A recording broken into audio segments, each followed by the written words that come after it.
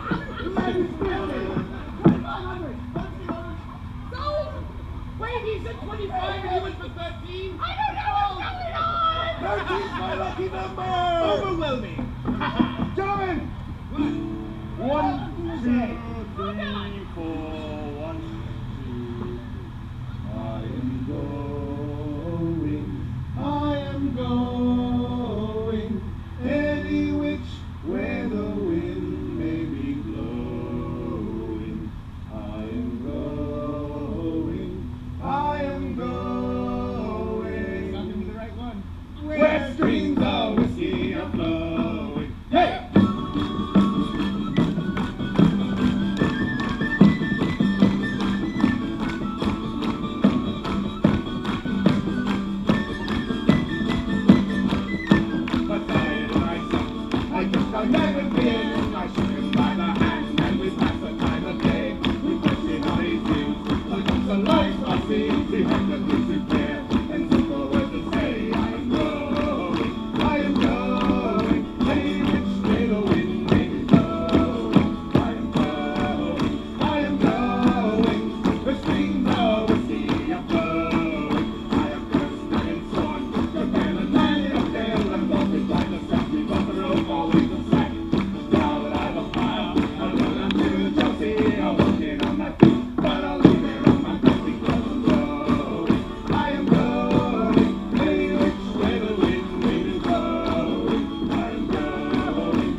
Avoid the joust. Violence never solves anything.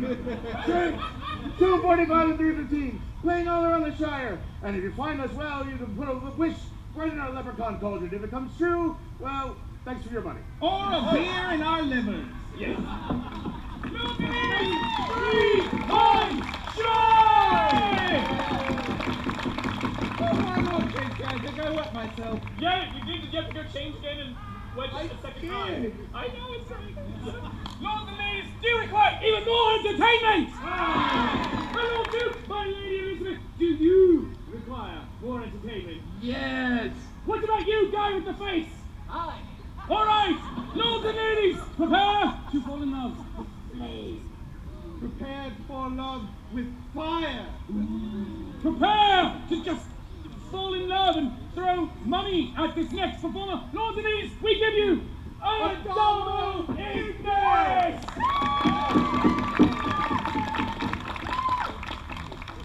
Thank thee.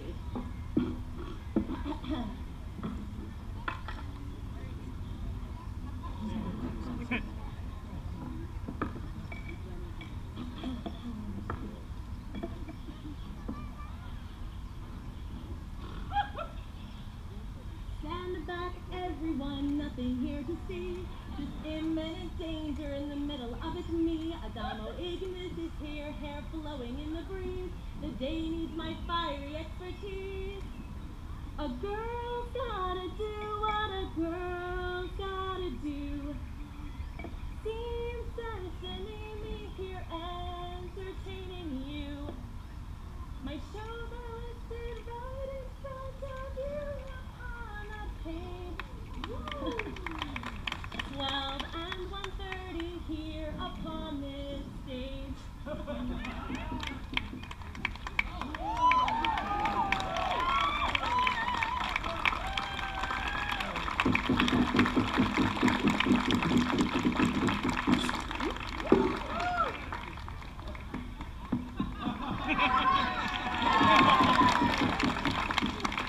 I said it would be dangerous.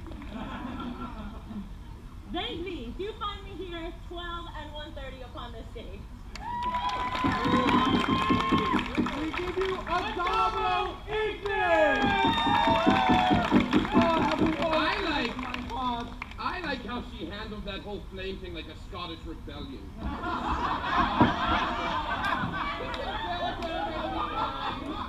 Always dig the heel in your grace. Where were we before? You I don't entered... know where we were before, but here's where I would like to go with it. Oh, where would you like to go, my dear? I always want to go where you want to go. Fernando, darling, I'm just going to change the subject completely. I understand that you were speaking of strategy. Have you considered the important strategic implications of, say, I don't know, a royal marriage? Elizabeth! Your Grace, and while I am honored that you would consider me to be part of your family, as you well know, the church does not allow cardinals to marry. Perhaps someday. Ah, I understand, but I will not demean your intelligence by assuming that you are not well aware that in our business sometimes people leave the church for political reasons. I shall leave the politicking for my brother. There is nothing in this world I dislike more than politics. Oh, believe me, I completely understand that. I have been privy to far too many conversations between my father and brother on how best to balance the needs of the people, the family, and the state.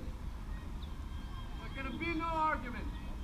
The state reigns supreme. I'm sorry, good sirrah. Who art thou? Oh, my pardon. I'm called Niccolo. I recognize that face. Your Signore Machiavelli. Grazie, young cardinal. I must say, it does something to a man's sense of worth to be completely unimportant. But it can't be. Signore Niccolo Machiavelli was born in 1469. See, May And 3rd, to be exact. and lived in Tuscany and Firenze his whole life. What matters this? Allow me to help my young companion come to the point here. Signore Machiavelli, I would like to welcome you to the Shire of Crawford, in Northumberland, in England. The year is 1564, and I'm sure thou hast a great many questions. Aha! You me 25 florins, I was correct. And you these weren't the farmland of Florence? Wait, what? 1564, that's the year. No, I get that part. What do you mean I owe thee? Do you not remember by the grove of poplars? I said I would bet thee 25 florins that these were not the florins of Fiorencino. And you said I would take as I wager. I would recognize that in any way. It's true, husband, I remember it. Marietta, you're not helping. I cannot help if you refuse to see the truth. I told you we should ask that farmer for directions, but no! Oh, Mom, they sound just like you! On to the important of the matter. How is it we came to be here in a 1564? I will give you the short version and go into full detail later, shouldst thou wish it. Your Eminence, I agree. thou didst imply that thy spies had uncovered something strange about this part of England. They were not incorrect. What we here in Crawford, and they, and now you shall know, is that the woods that surround this shire are still imbued with the eldritch magic, and occasionally every midsummer they will send someone to us, someone who is at a crossroads in their lives and must needs make a decision that will have grave impact on either history or the future. For instance, it seems as though Niccolo Machiavelli has traveled from the past, perhaps to see himself through a crossroads. What about us? What about you? Who are you? Leonardo da Vinci. I thought you were in Milan. Michelangelo, didn't you just die? I'm sorry, that was impolite. What was impolite? I didn't understand the thing he just said. Do not bother, Signore Medici. If you are speaking about his future, he cannot understand you. It is part of magic. For them, the future is still that, the future. And we are not allowed to know our own destiny. Well. It appears we have a great number of visitors with us this year. Perhaps some introductions are in order so we might get to the heart of this matter. Signore Machiavelli, wouldst thou kindly introduce thy entourage? As I say, I'm Niccolo de Bernardo di Machiavelli, recently second chancellor of Florence and ambassador, now a country gentleman after the de Medici destroyed the Florentine Republic and, let's say, persuaded me to leave that position. Beside me, as always, is my beautiful wife, Marietta, also traveling with us, Lucretia Borgia, Principessa Lucretia Borgia, and go to her head, John. And Michele, Nicoletto Corella. Michele is over there, and Staro is a merchant and scholar, and Eleanor Gonzaga, my wife's first handmaid. Excellent. And now, Signore da Vinci, wouldst thou care to introduce thy traveling companions? Your Grace, although our lives overlap, for each of us to be this young and strong at the same time must involve some magic. But for introductions, I am Leonardo da Vinci. And this is Michelangelo, Donatello, and Raphael.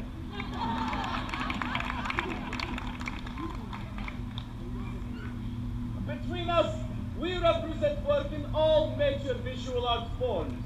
Painting, sculpture, photography, architecture, murals. We have done them all.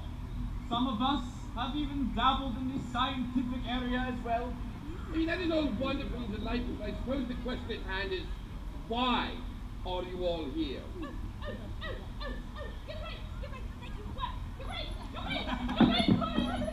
That sounded not Italian.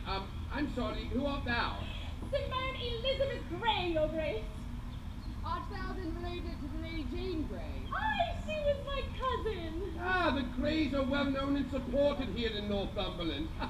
But tell me, what brings thee so far from thy family hereupon? Unfortunately, it is my family who has moved from me. I will spare you the details, but it seems that they think I hold court with witches and fairies have decided to disinherit me. My dear girl, you are in good company. Here we do occasionally hold court with witches and fairies. Yes. So here you are. Oh, I'm mightily thankful for it. Now, to the matter at hand. I was listening to the earlier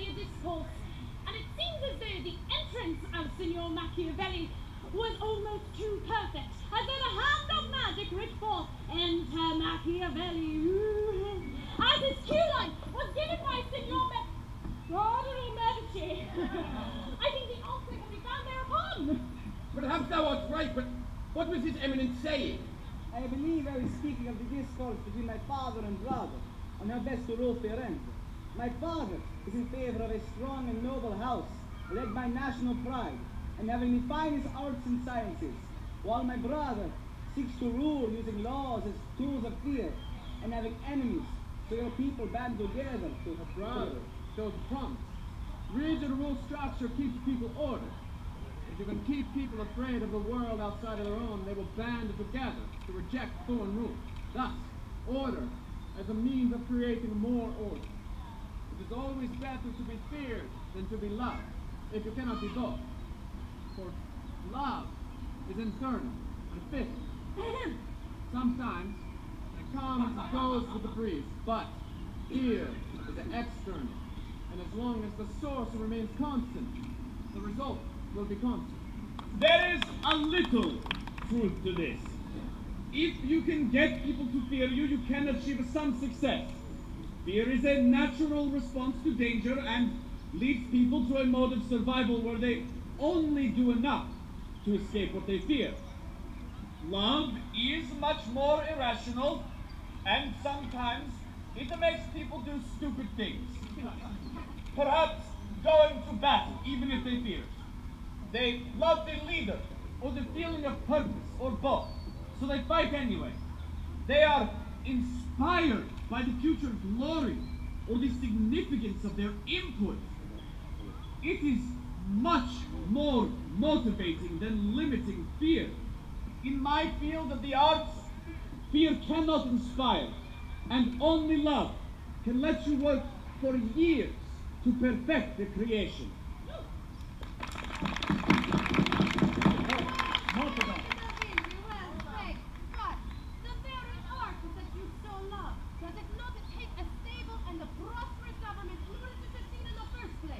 It does not. Some pieces of art have been created during the worst of strife, but art will flourish under a stable and prosperous government. For how can we hope to create when all around us is being destroyed? But that was not the question. The question was, how do you achieve this stability and prosperity? Strong and centralized rule. National pride and the belief that your work makes your country a better place. Pride is as easily undermined as to be used. And a single battle lost means the end of a centralized state. Enough! I think we hear about politics enough when it's not a festival day. We really need to hear about it now as well. This is why I love you, my medium rare steak off ball. Oh, my tartar of love. Oh, this is gross. They're still watching us. Perhaps then we shall settle this in the way we here in Crawford love best. Aye. What? I'll explain. Like we just said chess match, you need to give me a moment.